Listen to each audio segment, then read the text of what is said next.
डाळी, खाद्यतेल आणि तेलबिया यांच्या साठवणुकीवर घातलेली मर्यादा अजून 1 वर्ष कायम. अन्नमंत्री रामविलास पासवान यांची माहिती. या खरीप हंगामात विक्रमी धान्योत्पादन होईल असा कृषी मंत्रालयाचा अंदाज. कृषी मंत्री राधामोहन सिंह. आणि अभियंत्यांनी संशोधन करून पाण्याच्या नियोजनाचे नवे मार्ग शोधून काढावेत, जलसंधारण राज्यमंत्री शिवतारे यांचं आवाहन.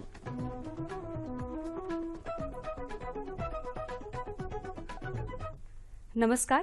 कृषी वार्ता या बातमीपत्रात मी शिवांगी आपलं स्वागत करते. आता पाहूया सविस्तर वृत्त.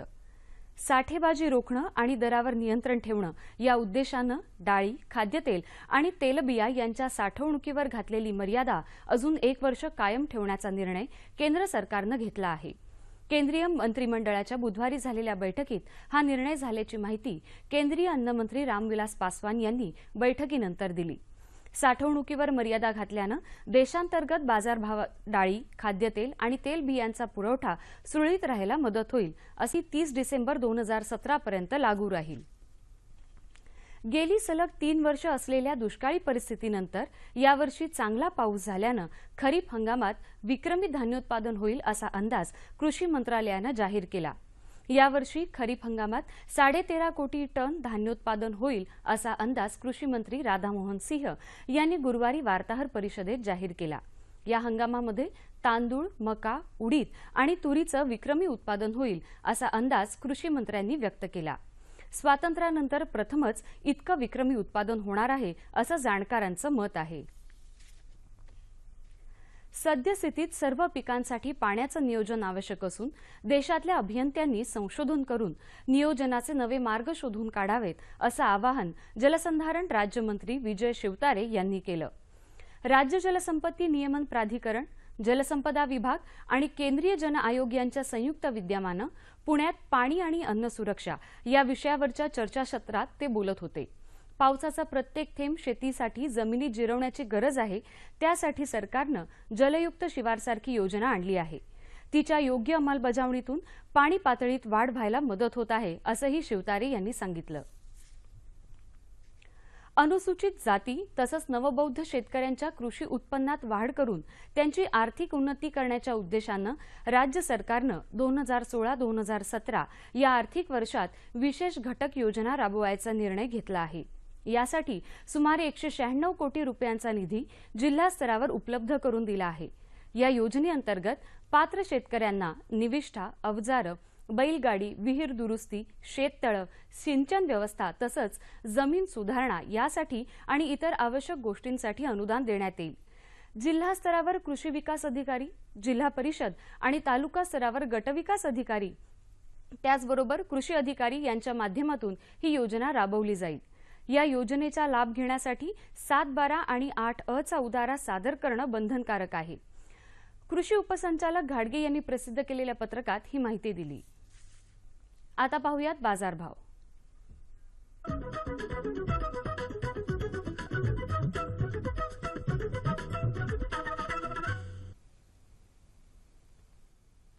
जाणून घेऊया सांगली आणि मुंबई कृषी उत्पन्न बाजार समितीकडून प्राप्त झालेले शेतमालाचे बाजारभाव. हे भाव शेतीमालाच्या उत्पादकांसाठी आहेत.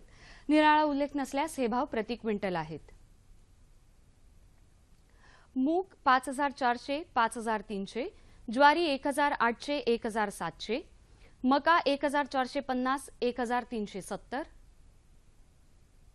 भेंडी 1200, 700, वांगी 1500, 800, कांदा 800, 500, चिकू 1400, 1200, पेरू 1600, 1200, डाळिंब 5000, 4000. बाजारभाव विषयक अधिक माहितीसाठी www.agmarknet.nic.in या संकेतस्थळाला भेट द्या.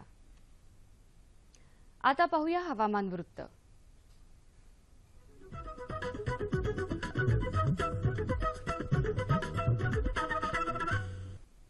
तर गेल्या 24 तासात कोकण व मराठवाड्यात बहुतांश ठिकाणी, मध्य महाराष्ट्रात बऱ्याच ठिकाणी तसेच विदर्भात काही ठिकाणी पाऊस पडला.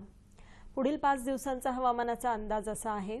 कोकणात बहुतांश ठिकाणी, मध्य महाराष्ट्र व मराठवाड्यात पुढील 2 दिवस बहुतांश ठिकाणी व त्यानंतर बऱ्याच ठिकाणी, तसेच विदर्भात पुढील 3 दिवस बऱ्याच ठिकाणी व त्यानंतर बहुतांश ठिकाणी पाऊस पडण्याची शक्यता आहे. शेतकरी बंधूंना इशारा देण्यात आला आहे की कोकणात, मध्य महाराष्ट्रात व मराठवाड्यात पुढील 5 दिवस तुरळक ठिकाणी जोरदार ते अतिजोरदार पर्जन्यवृष्टी होण्याची शक्यता असून विदर्भात पुढील 2 दिवस तुरळक ठिकाणी जोरदार पाऊस पडण्याची शक्यता आहे. त्याचबरोबर कोकणात पुढील 2 दिवस 1-2 ठिकाणी मुसळधार पाऊस पडण्याची शक्यता आहे. कोकणात भात पीक पोटरी ते फुलोरा अवस्थेत असून शेतात पाण्याची पातळी 5 ते 10 सेंटीमीटर ठेवावी व अतिरिक्त पाण्याचा योग्य निचरा करावा. वेलवर्गीय भाजीपाल्यावरील बुरशीजन्य केवडा रोगाच्या नियंत्रणासाठी फुलोरा आल्यानंतर कॉपर ऑक्सिक्लोराइड या बुरशीनाशकाची फवारणी प्रति 10 लिटर पाण्यातून 25 ग्रॅम या प्रमाणात पानांवर तसेच पानांच्या मागील बाजूस करावी. भेंडीवरील पाने गुंडाळणारी अळी, पांढरी माशी आणि अन्य किडींच्या नियंत्रणासाठी डायमेथोएट 10 मिलीलिटर प्रति 10 लिटर पाण्यातून फवारणी केल्याने पिकावर येणाऱ्या विषाणूजन्य रोगाचे सुद्धा नियंत्रण होते. मध्य महाराष्ट्रात रब्बी ज्वारीच्या पेरणीसाठी रान तयार करावे. कोरडवाहू भागात रब्बी पिकांच्या पेरणीच्या दृष्टीने जमिनीत पाणी मुरवण्यासाठी बंदिस्त वाफे तयार करावेत. रब्बी ज्वारीची पेरणी वापसा पाहून 15 ऑक्टोबरपर्यंत पूर्ण करावी. जमिनीच्या मगदुरानुसार सुधारित जातींचा पेरणीसाठी वापर करावा. पेरणीपूर्वी प्रति किलो बियाणास 4 ग्रॅम गंधक चोळावे. तसेच 25 ग्रॅम ॲझोटोबॅक्टर व PSB कल्चर चोळावे. पपई व डाळिंब बागांमध्ये पाण्याचा निचरा होण्यासाठी योग्य व्यवस्था करावी. सध्याच्या पावसाळी हवामानामुळे सोयाबीन पिकाच्या उशिरा पेरलेल्या व उशिरा पक्व होणाऱ्या वाणांवर तांबेरा रोग येण्याची शक्यता आहे. पावसाची उघडीप पाहून प्रोपिकोनाझॉल किंवा हेक्साकोनाझॉल 1 मिलीलिटर प्रति लिटर पाण्यात मिसळून आलटून पालटून फवारणी करावी आणि फवारणी करताना स्टिकर वापरावे. धन्यवाद. जाणून घेऊया राज्यातल्या प्रमुख शहराचं तापमान कमाल आणि किमान अंश सेल्सिअसमध्ये.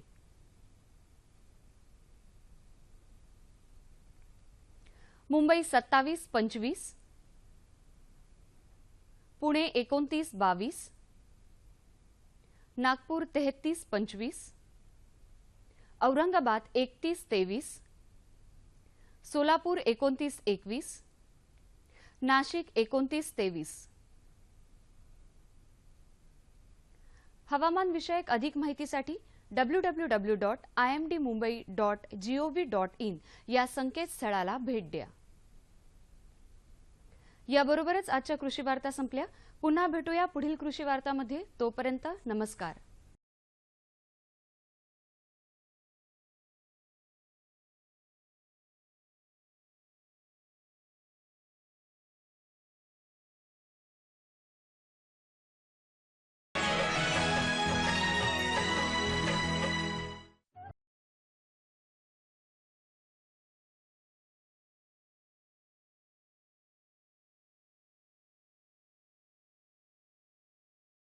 बहु असोत सुंदर संपन्न की महान प्रिय अमुचा एक महाराष्ट्र देश हा. मंडळी, महाराष्ट्र राज्य राष्ट्र म्हटलं की आपल्या नजरेसमोर हिरवाईनं नटलेला, फळाफुलांनी बहरलेला असा सुपीक प्रदेश येतो.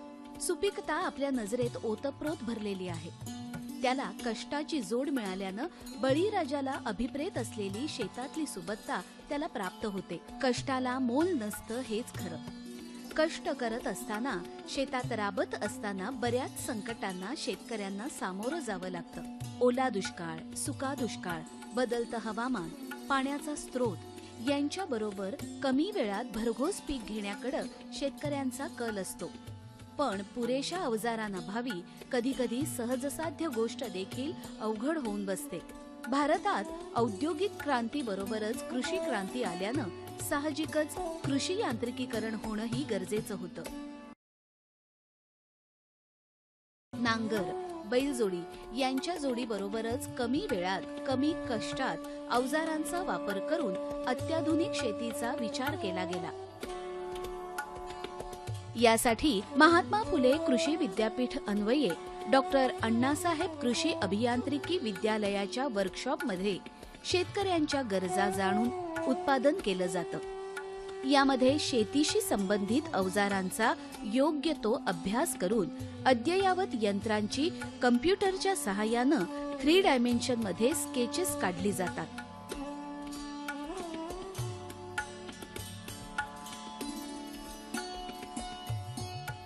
एकदा का स्केच उतरवले की मग ते साच्यात बसवून पुढचं मॉडेल तयार होतं आणि शेतकऱ्यांसाठी उपयुक्त अशी अत्याधुनिक अवजारं तयार होतात।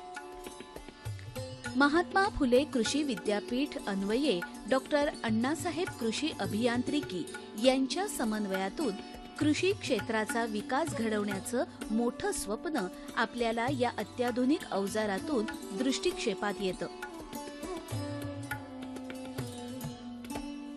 शेतकरी बंधूंनो, शेती करत असताना किफायतशीर शेती करणं अतिशय महत्त्वाचं असतं आणि शेती करत असताना शेतीच्या नांगरणीपासून वखरणीपर्यंत, वखरणीनंतर आंतरमशागतीची कामे असतील, फवारणीची कामे असतील किंवा काढणीपर्यंतची सर्व कामं करत असताना अनेक कष्ट आपल्याला सहन करावी लागत आहेत। त्याच्यामध्ये ऐन हंगामामध्ये मजुरांचा मोठ्या प्रमाणामध्ये तुटवडा भासत असतो आपल्याला आणि जवळजवळ आपल्याला कल्पनाच आहे की शेतीचं अर्थकारण पाहत असताना 30 ते 40% खर्च हा केवळ मजुरावरती होत असतो आणि ह्या सगळ्या गोष्टीतून आज उच्च तंत्रज्ञानावर आधारित अशी शेती करत असताना शेतीमध्ये यांत्रिकीकरणाची गरज ही आपल्याला आज सातत्यानं खुणावत आहे आणि मोठ्या प्रमाणामध्ये शेतीमध्ये महिला असतील, युवक असतील, तरुण असतील ह्या सर्वांचा सहभाग वाढताना दिसत असतो आणि अशा परिस्थितीमध्ये शेतीमध्ये यांत्रिकीकरणाची गरज ही आजची काळाची गरज बनलेली आहे।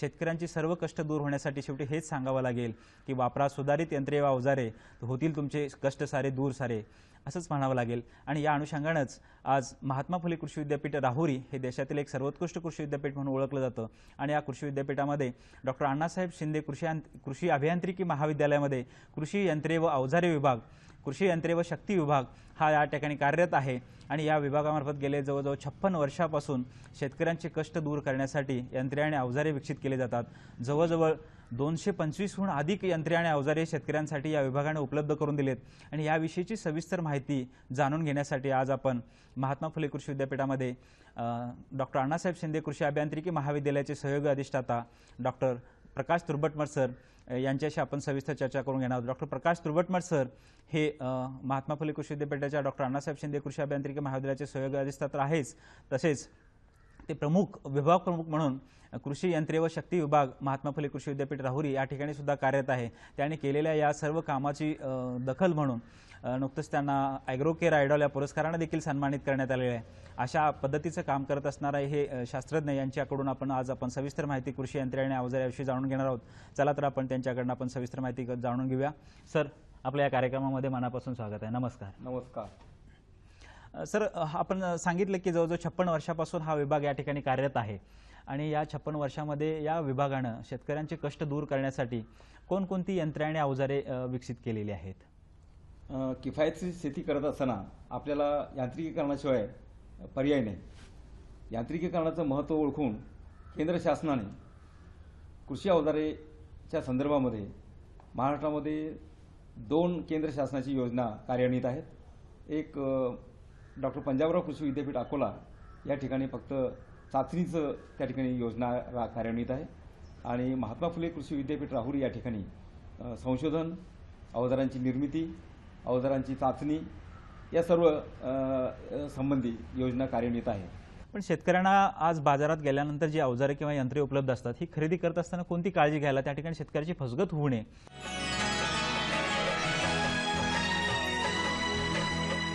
शेतकऱ्यांना आज बाजारात गेल्यानंतर जी अवजारे किंवा यंत्रे उपलब्ध असतात ही खरेदी करत असताना कोणती काळजी घ्यायला, त्या ठिकाणी शेतकऱ्याची फसगत होऊ नये, पण कोणती काळजी घ्यावी या संदर्भात आपण काय त्यांना?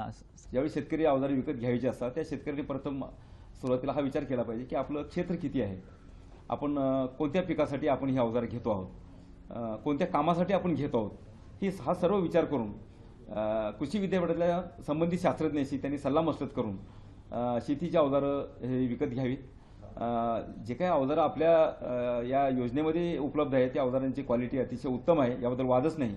पण बऱ्याच वेळेला शेतीची अवजारं बनवणारे उत्पादक जे आहेत त्या उत्पादकांच्या गुणवत्तेबद्दल बऱ्याच वेळेला साशंकता निर्माण होते आणि हे टाळण्यासाठी आम्ही उत्पादकांना बऱ्याच वेळेला आम्ही त्यांना सूचना दिलेल्या असतात आणि उत्पादक जी काही अवजारं बनवतात त्यातली काही छोट्या प्रमाणात अवजारं ही आम्ही चाचणी करत असतो आणि शक्यतो चांगल्या प्रकारची चांगल्या गुणवत्तेची अवजारं ही शेतकऱ्यांना उपलब्ध व्हावीत की जेणेकरून शेतकरी ती अवजारं शेतात वापरत असताना त्यांना कोणत्याही प्रकारची अडचण येऊ नये अशा पद्धतीची आम्ही योजना या ठिकाणी राबवतो आहेत.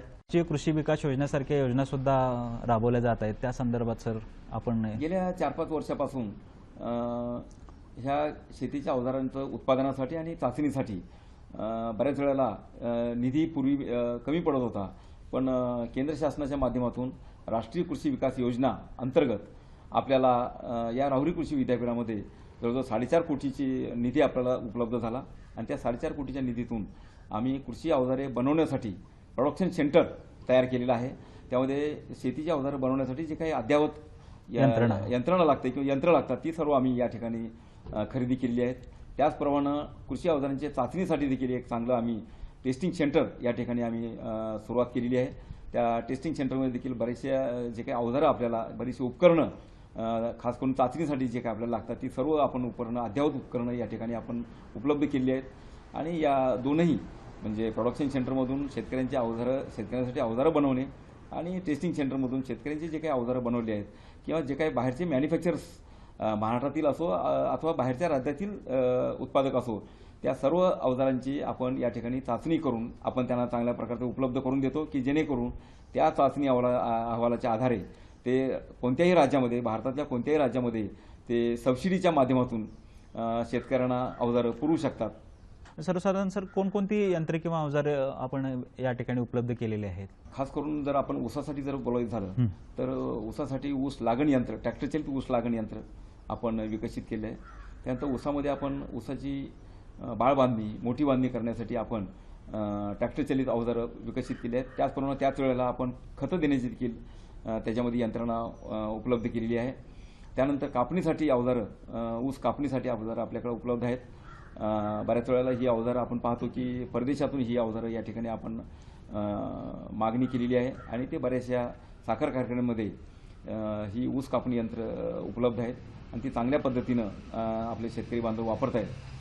त्याचप्रमाणे ऊसाचे पाचट जे आहे ते पाचटाचे पूर्वी आपण ऊसाचं पाचट आपण जाळून टाकत होतो पण ते जाळण्याऐवजी आम्ही शेतकऱ्यांना सक्त सूचना दिल्या की ते जाळण्याऐवजी ते जर आपण पाचटाचे तुकडे करून शेतातच तुकडे करून तर शेतातच आपण जर मातीमध्ये गाडलं तर चांगल्या प्रकारचं खत तयार होऊ शकतं.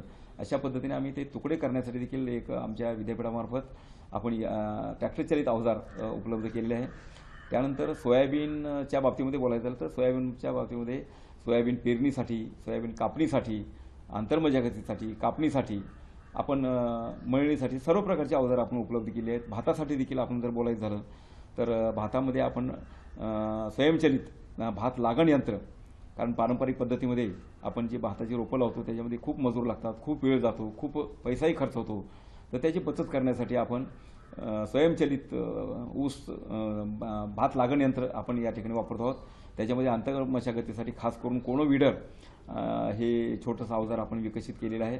त्याच्यामध्ये कापणीसाठी मळणीसाठी वेगवेगळे अवजार आपण उपलब्ध करून दिलेली आहेत आणि खास करून गहू आणि भातासाठी आजकाल आपण पाहतो की बहुतांशी शेतकरी सगळे हे कंबाईन्स वापरत आहेत की जेणेकरून या कंबाईन्समध्ये कापणी मळणी आणि डायरेक्ट आपण त्या बॅगेमध्ये भरतो अशा पद्धतीची यंत्रणा या ठिकाणी आपण कार्यान्वित केलेली आहे.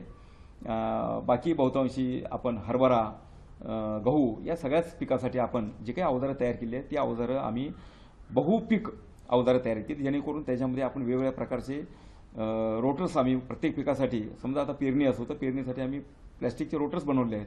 या रोटर्सचं नाव लिहिलेलं असतं आणि त्या शेतकऱ्यांनी ते फक्त रोटर्स बदलायचे आणि खताचा बॉक्स वेगळा असतो बियाचा बॉक्स वेगळा असतो. या दोन्हीच्या माध्यमातून जे काही आपण अवजारं बनवले त्याच्यामधले 2 रोपातलं अंतर 9 इंच असो 12 इंच असो 15 इंच असो त्या रोपातलं अंतर आपल्याला बदलता येतं आणि प्रत्येक आपल्या शास्त्रीय दृष्टिकोनातून प्रत्येक पिकासाठी जे काही रिकमेंडेड डोस रिकमेंडेड आपण जे काही rate आहे, शिफारशीत आपण केलेल्या आहेत त्या त्यासाठी. शिफारस केल्या त्याप्रमाणे आपल्याला या यंत्रणेमार्फत या यंत्रांमार्फत शेतकरी बांधव अतिशय चांगल्या पद्धतीनं पेरणी करू शकतो.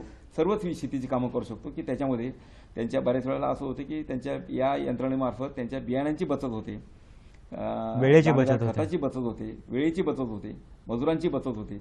असे सर्वच चांगल्या दृष्टिकोनातून आपण ही अवजारं शेतकऱ्यांना उपलब्ध करून दिली आहेत आणि बहुतांशी शेतकरी आज मोठ्या प्रमाणावर ही सर्वच प्रकारची जी काही अवजारं आहेत ही चांगल्या प्रकारे ते वापरत आहेत.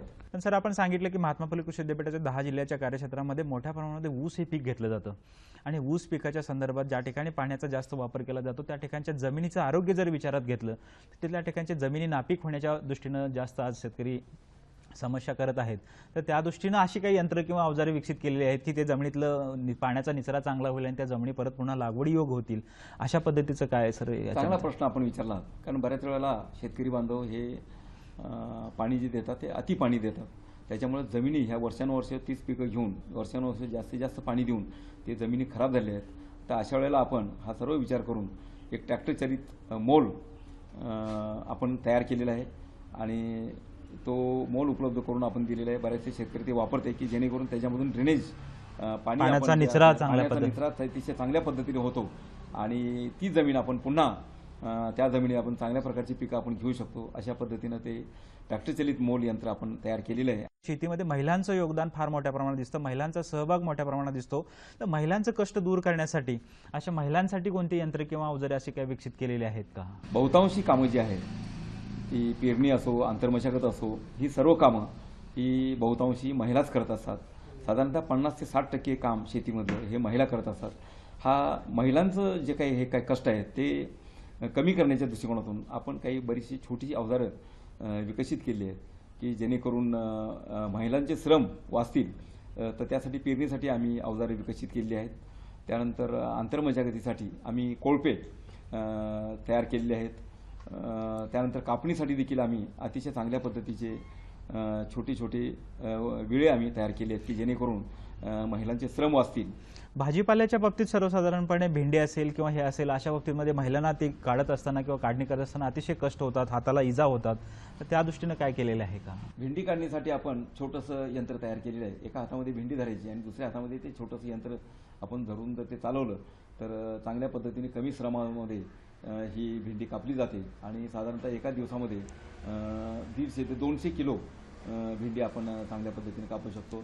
त्याचप्रमाणे मका सोलणीसाठी मक्याची कणसं किती मोठी असू द्या ती सोलणीसाठी आपण मका सोलणी यंत्र एका हातामध्ये मक्याचं कणीस धरायचं आणि दुसऱ्या हातामध्ये ते छोटंसं यंत्र की त्याच्यामध्ये आतमध्ये आम्ही दातेरी पट्ट्या बसवल्या आहेत आणि ते जर आपण वापरलं तर साधारणतः एका दिवसामध्ये 200 ते 250 किलो वाळलेल्या मक्याची कणसं आपण जर वापरू शकतो तर चांगल्या पद्धतीने आपल्याला त्याचे बियाणं मिळू शकतं आणि ते बियाणं आपण पेरणीसाठी देखील वापरू शकतो. आपल्या सर्व या चर्चेवरून लक्षात येते की शेतीमध्ये किफायतशीर शेती करण्यासाठी जवळजवळ 30 ते 40% खर्च हा शेतमजुरांच्यावरती होत असतो आणि हा खर्च वाचवण्यासाठी महिलांचे कष्ट श्रम कमी करण्यासाठी तसेच युवकांच्या मध्ये उद्यमशीलता विकसित करण्यासाठी महात्मा फुले कृषी विद्यापीठाच्या कृषी यंत्रे व शक्ती विभागामार्फत जे काही तंत्रज्ञान विकसित केलेलं आहे याचा जरूर आपण लाभ घ्यायचा. शेवटी हेच म्हणावं लागेल की वापरा सुधारित यंत्रे आणि अवजारे, कष्ट होतील आपले दूर सारे. आज कृषी यंत्रे व अवजारे याविषयी आपण सविस्तर माहिती जाणून घेतली. महात्मा फुले कृषी विद्यापीठाच्या डॉक्टर अण्णासाहेब शिंदे कृषी अभियांत्रिकी महाविद्यालयाचे सहयोगी अधिष्ठाता तथा प्रमुख कृषी यंत्रे व शक्ती विभाग डॉक्टर अण्णासाहेब शिंदे कृषी अभियांत्रिकी महाविद्यालय. तर या दिलेल्या सविस्तर माहितीबद्दल सर आपलं मी मनापासून आभार मानतो. आभार आहे सर. नमस्कार. नमस्कार. महात्मा फुले कृषी विद्यापीठ डॉक्टर अण्णासाहेब कृषी अभियांत्रिकी यांच्या विद्यमाने तळागाळातल्या शेतकऱ्यांच्या गरजा लक्षात घेऊन